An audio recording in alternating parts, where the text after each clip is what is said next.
لمن يحب الله. الناس يتذكرونك عندما يحتاجون إليك، لكن الله معك دائما.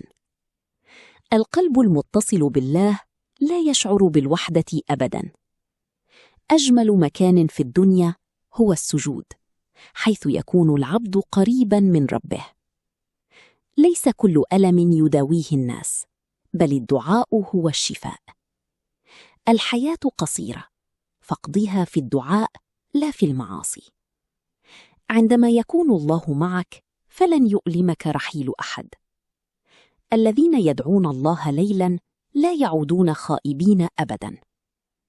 الصلاة ليست فرضا فقط، بل راحة للقلب أيضا. النجاح ليس مالا فقط، بل رضا الله أيضا. من يتوكل على الله لا يكون وحيدا أبدا.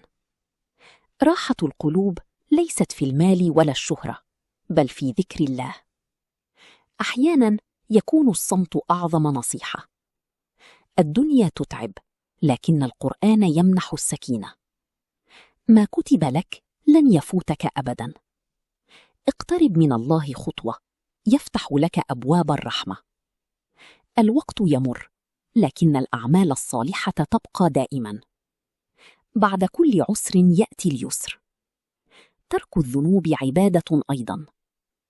الله يحب القلب الرحيم بالناس. تصبح الحياة جميلة عندما تقوى علاقتك بالله. حب الدنيا مؤقت، أما حب الله فدائم. اهتم بآخرتك أكثر من دنياك. السجود يقرب العبد من الله. من تعلم الصبر تعلم الحياة. الله يؤخر ولا يهمل. الدعاء يغير القدر. الله يكرم من يعفو عن الناس. دعاء الليل لا يضيع أبدا. القرآن ليس للقراءة فقط، بل للفهم أيضا.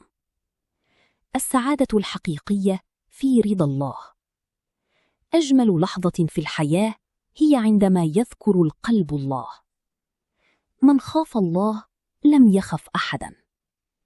اربط قلبك بالله فتصبح الحياة أسهل. الناس يتغيرون، لكن الله لا يتغير. اختيار الله دائما أفضل من اختيارنا. ما كتب لك سيصل إليك حتما. اليأس من الشيطان، والأمل من رحمة الله.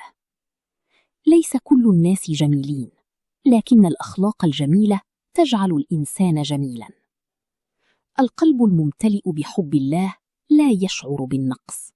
شارك أسرارك مع الله لا مع الناس.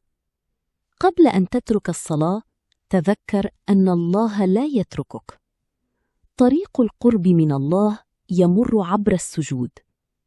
من تعلم الشكر لا يبقى فقيرا. ثق بالله، فالمعجزات ما زالت تحدث. لا تضيع نفسك وسط زحام الدنيا، واذكر الله دائما. حتى الدعاء الصامت يصل إلى الله. قد تملك كل شيء، لكن بدون الله لا يوجد سلام. زين حياتك بالصلاة، تجد السكينة. الله يعلم كل ألم صامت في قلبك. جمال الحياة الحقيقي في حسن الأخلاق وحب الله.